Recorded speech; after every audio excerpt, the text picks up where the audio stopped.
1 to Unit 50. Unit 9 is not on the air. There is no code 5 in that area. KMA 394. 5621 reporting in service. Starting mileage 8261. 8261. Officers Perkins and Walter. Control 1, 10-4. Starting mileage 8261. 6:04 p.m. Unit 56 reporting in service on the Nightwatch. This is Donn Reed, a police recorder. You're riding in the back seat of Detective Unit 56, just reporting in service on the Nightwatch. You're going to ride with us. Control 1 to 56, come in. 56, go ahead. Control 1 to 56. Unit 51 is holding a possible burglary suspect at 2900 Lincolnwood Avenue. That's 2900 Lincolnwood Avenue. They are requesting a detective unit meet them. That's in the motel at that location, room 7. Meet the officer. 10-4, Control 1. We'll roll right over there. Well, we'll be on that burglary investigation shortly. But as I started to say, you're going to ride with us tonight. And remember, the people you meet are not actors. What happens to us happens to you. Because this is it. This is real. This is Nightwatch.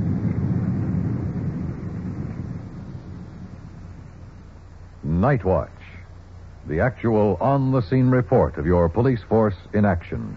There are no actors. There is no script. Every voice, every sound is authentic. The investigations are recorded as they actually occur. Nightwatch, presented with the cooperation of the Police Department of Culver City, California, W.N. Hidebrande, Chief. And now we switch you to Detective Unit 56, answering a call on a burglary suspect, and to police recorder Donn Reed.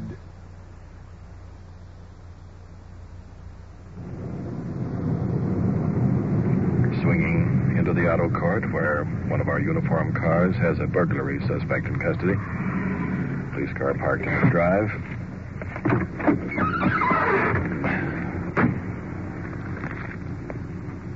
One of our uniformed officers coming over here. Let's see what it's all about.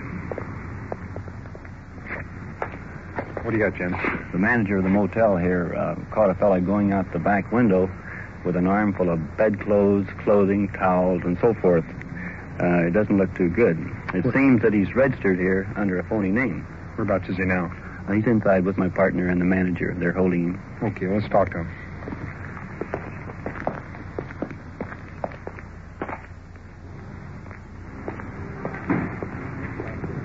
Into the motel room.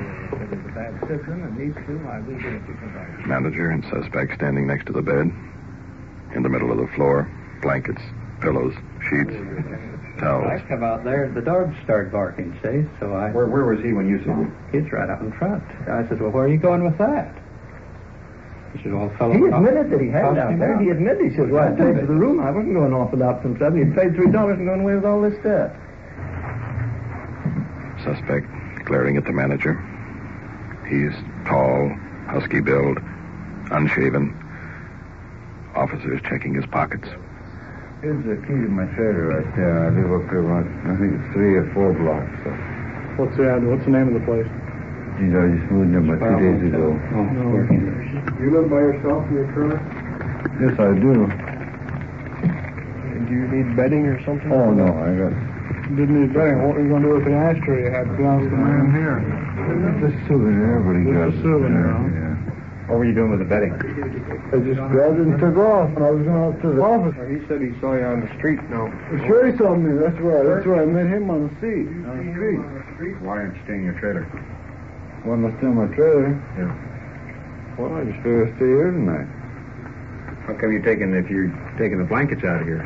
Well, don't get my idea that I'm trying to Tell steal me what something from this ideas man. you get. Don't tell me nothing, Jack. I mean, I can get tough too. I mean, but I'm not trying to have your fight $3 stuff as back. we can. Well, I mean, all right. That's the only story I can see. Okay, I'll call you a liar too. Ever been arrested? I've been arrested for assault and battery. What else? Assault and battery 502 is all. Suspect arrested for assault. 502. That's drunk driving. Mr. Straight, scoop on. What'd you take the betting for, though? Because I paid for this room. Paid $3 for the room. We're going to steal $35 worth of betting. We'll see $12 and a half a piece. Yeah, about, $35 for the betting. Well, we're going to check you out, you know. Okay, check me out. I mean, if you think I'm wrong, okay, let's We're go. going to locate your trailer. We're going to check it out, too. Let's go. I will go down and see what the situation is. He couldn't possibly tell the correct story because here you caught him out there with all this goods in his hand, and just because he paid $3, he cut the price way down. The price is $4, and he cut it down for him. We've had people That would steal be a stuff. good deal. Pay $3 for the room, take the We've betting. had it happen 3 times, but they've had cars and gone away in the night. We've never caught them. We've had them go away with one guy's gone away with 2 blankets and a spread one night. We'll go up to the trailer and see what the situation is. We'll come Well, back. here's the deal. The radio officers have the suspect in custody, and they'll go on down to the trailer court. Let's go on down to the curb, check it out. Our detective unit will roll down with them. See if we can fill in some holes in this case.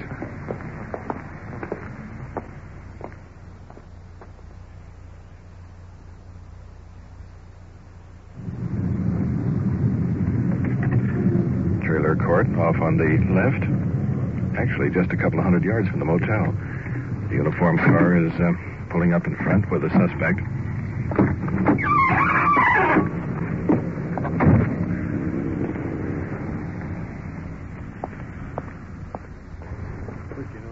The suspect is pointing out a green trailer on the right. Now let's go over to the office with the detectives.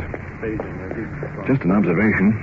It seems strange that the suspect rented a motel room just 3 minutes walk from his trailer. Maybe a little bit hard to explain. Well, here's the office. Small bungalow covered with trees. Hello. What's the police department? I'd like to ask some questions about the fellow who lives in the corner trailer up here. Which one? You mean right here in the front? Uh-huh. Well, listen, he just came in the other night and just moved in there. Hasn't even come in here and registered anything yet. And I haven't been able to catch him. Wasn't there all day today? He had come and looked at the trailer, you know. And then he said that he was going to come in a certain time. And I said, well, the man stayed up until the 20th of the month. He couldn't come in until, before that. And he said, well, I can have it done by the 20th. And I said, yes, you can have it by the 20th. And then I was out one evening and Paul here said he's moved in there. He went down here to the motel next to here. Oh, really? Rented a room, went out the window with all their bedding. No kidding. When he comes back, he's not coming in here. Then I don't have to let him have it, do I? He's not coming back. Because I don't want him in here at all. Oh, no. Gee, I'm glad we found that out. All right, you keep him over there then. Don't let him come back here. Good night. Good night. Good night. Well, there's another discrepancy in the suspect's story. Seems he just took over the trailer. Legally, he doesn't even live here. Don, you want to check out the trailer with us? We're going in. Yeah. Well, let's go in and have a look. Officer Blumenstein, Sergeant Perkins going in.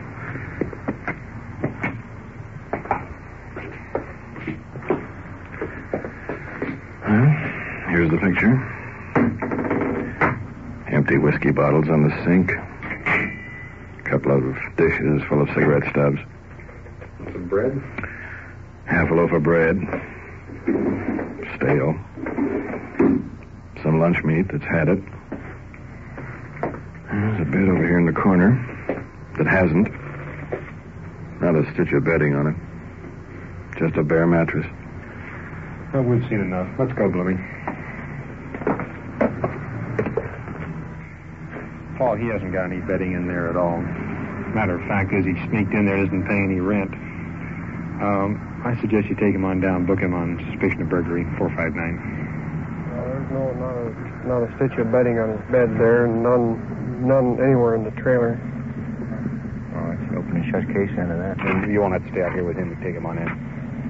He just might give you a little trouble. I think I'd handcuff him on the way out. Okay. Stand by till we get him in the car. Well, that's that. The suspect is handcuffed. Be taken into the station in the uniform car.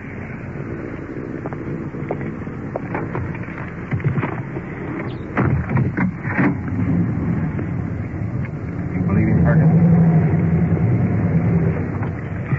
Are you kidding? That's a good way of furnishing your trailer. $3.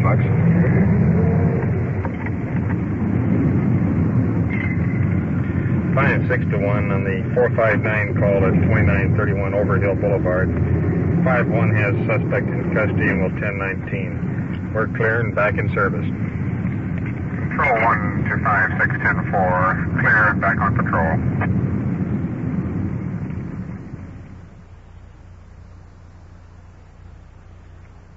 No further information of the suspect at this time. If apprehended, hold for robbery detail, LAPD, KMA 394, 1:40 a.m. Control 1 to 5-6, come in. 5-6, go ahead. Control 1 to 5-6 at 1329 Terabella. At 1329 Terabella, we have a report, 14-year-old girl locked out of the house and is hammering on the door, investigating trouble. 10-4, Control 1. We're out in the west end of town. It'll take us about 10 minutes. Control 1 to 5-6-10-4. Roll code 2. 10-4.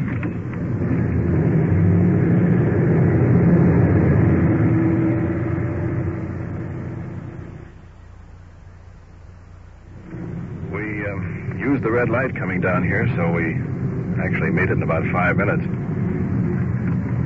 There it is, the house off on the right-hand side. Gee, I wish somebody get that door fixed. Dark. Doesn't appear to be anyone inside. One officer going up the walk to check the bedroom windows.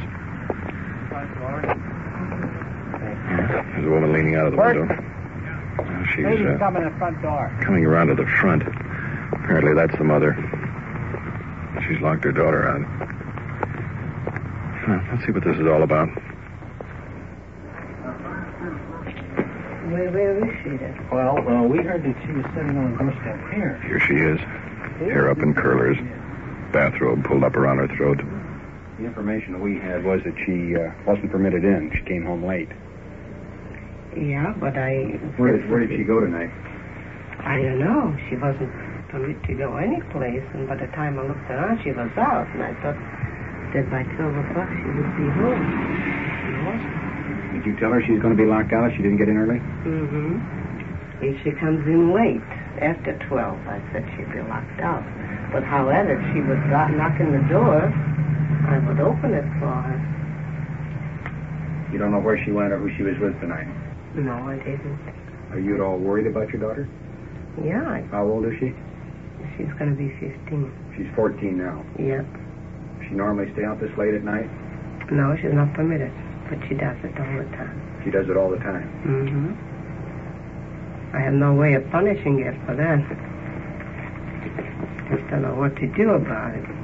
And I thought to find something, but it doesn't work. She's not in the house now? Not that I know of, no. You want to check her bedroom? We'll wait for you. The mother going into the house. I wonder why kids get into trouble.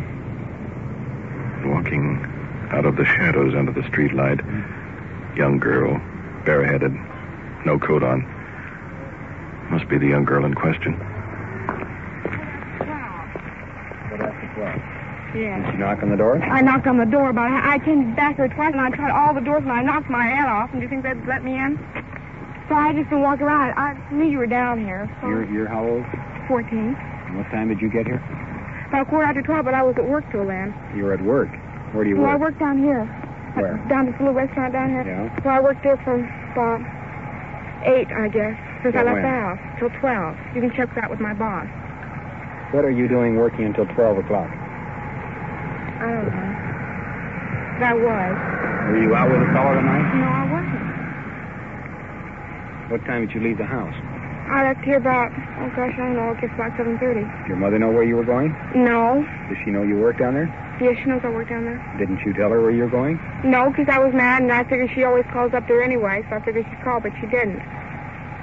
We're just about ready to roust out every neighbor in the place around, everybody that you know, trying to find out where you are. Well, I don't know what I'm supposed to do when I can't get in the house. You're not supposed to be out this time of night anyway. Well, I couldn't get in, so I thought, You're well, not supposed to be out at 12 o'clock at night. well, heck, You're not supposed to work. You're not permitted to work until after I mean, up until 10 o'clock. Not a minute after 10. You have this trouble all the time? No, it's the first time I've been locked out of the house. I didn't know I was going to get locked out. I mean, usually, you know, if she would have asked me where I was going, I would have told her. But, I mean, I figured she knew that I wouldn't take off any place with nobody. I think she figured I'd be down there if I was any place. Well, she didn't. Well... And your responsibility as a juvenile is to tell your parents where you're going. Their responsibility is to see that you go at the right place. Hear what time it is? Yeah, 2 o'clock. Is it 2 o'clock? I'd like to go home. I would too. But I've been trying to get home for a long time now.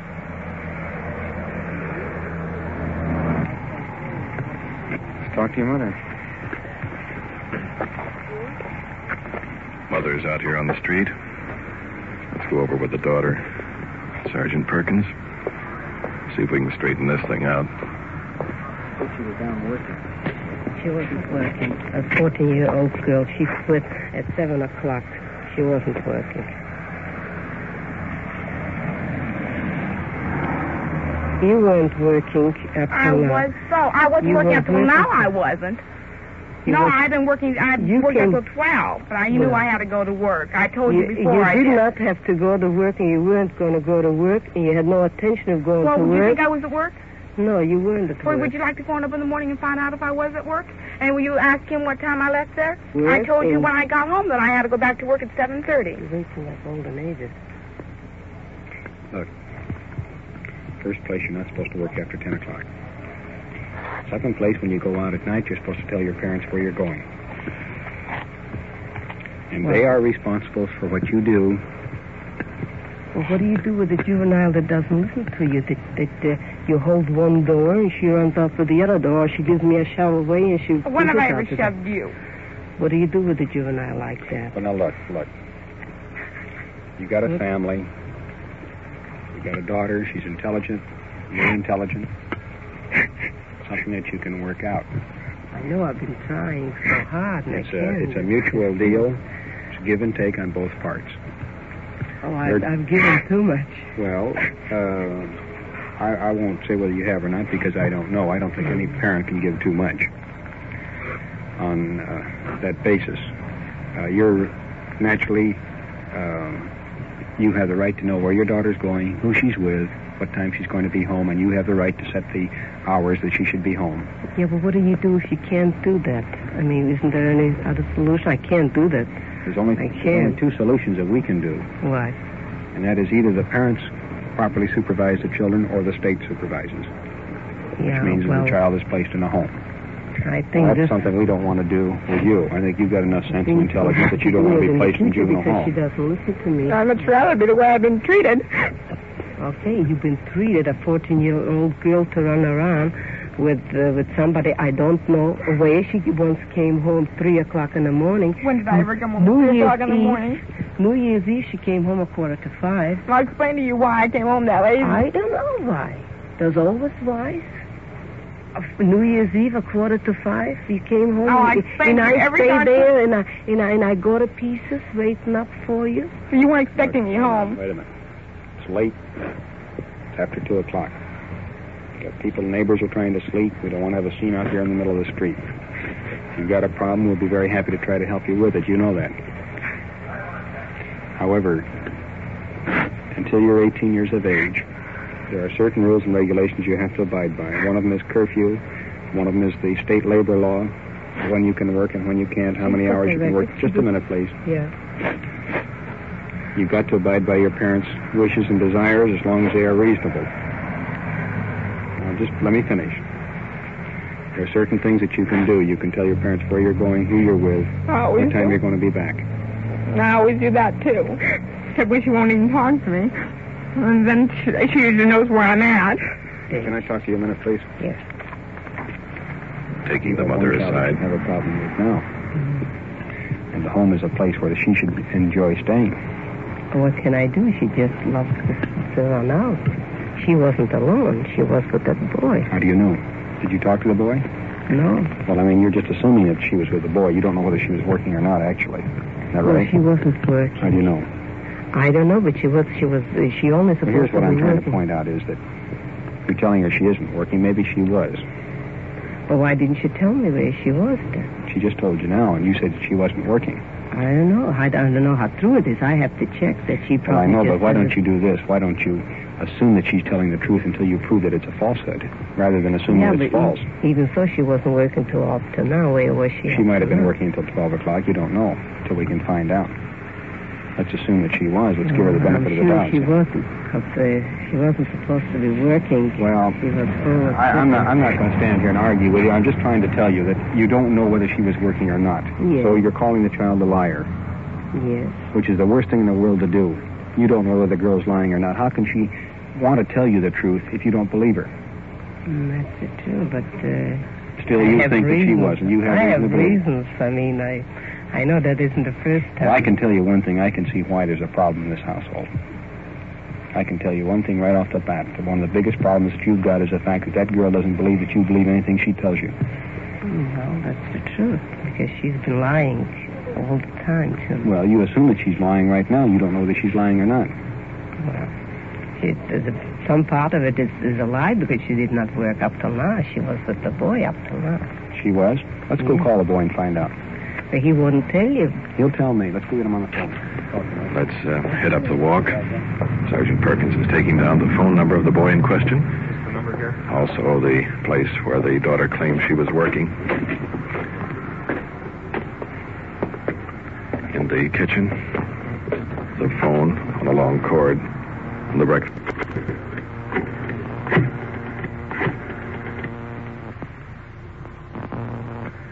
Hello, this is Sergeant Perkins of Culver City Police. You are listening to Nightwatch and following the activities of a detective unit on its tour of duty. Remember, the people and sounds you are hearing are real, and the investigations are recorded in the field as they actually occur. We'll bring you the final results of tonight's action at the conclusion of Nightwatch. The most conscientious parent can't help breathing a sigh of relief during school hours to know the kids are off the streets, out of harm's way, and learning something. But between overcrowding and understaffing, our children are getting short rations in their educations. Join your local groups fighting for better schools. And now we switch you back to Detective Unit 5-6, somewhere in the field, and to Police Recorder Donn Reed, who is standing by during an investigation by Sergeant Ron Perkins. Sergeant Perkins of the Police Department. Did you say did or did not see her tonight? She told you she had to work till 12 o'clock. Okay, fine. Thanks very much. Sorry to bother you so late. Well, there's your answer. Your daughter's telling the truth. The mother just staring at us, shrugging her shoulders, not saying a word. I suggest you come on down to the Juvenile Bureau. We'll make an appointment for next Wednesday night. I think you and your daughter have a problem here. We've got a problem. We'd like to get it worked out. If we don't, you're going to have arguments. She's going to run away. Right now, we're going to go out and talk to your daughter. Good night. Well, that conversation certainly stopped in a hurry. Let's get back to the car. Well, the daughter sitting in the front seat of the police car. Let's wind this thing up. It would save a lot of trouble and a lot of grief and worry if you would tell your mother where you're going, who you're going with, and what time you're coming home. I always do. Most of the time, except when she doesn't want to talk to me. You know that young ladies under the age of 18 are not supposed to be out after 10 o'clock at night. And you know that if it continues, that we're going to have to come down and take you and place you in juvenile hall, where you will work and go to school, get up at 6 o'clock in the morning and do the dishes and scrub the floors and then get a little play, and you've got a big tall wall around you that you can't get out. Here, at least, you can get out once in a while. The discipline here at your home is certainly not anything what's going to be like in juvenile hall. You know that, don't you?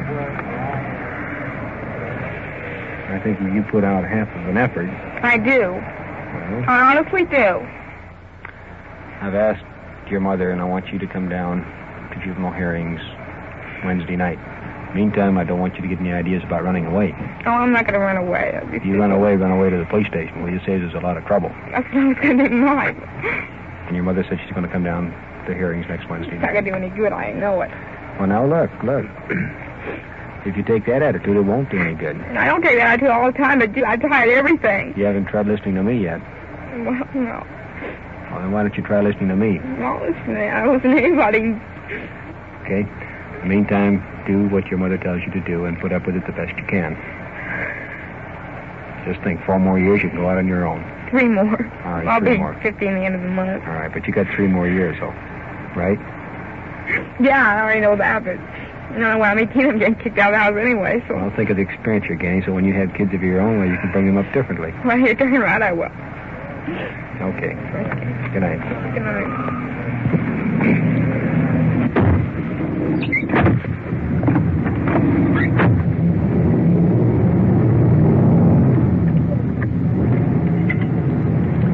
5-6-1, clear on the 214 investigation and end of watch. Control 1 to 5610-4, clear on 214, 2:16 a.m., KMA 394, Unit 5-6, into the station and end of night watch.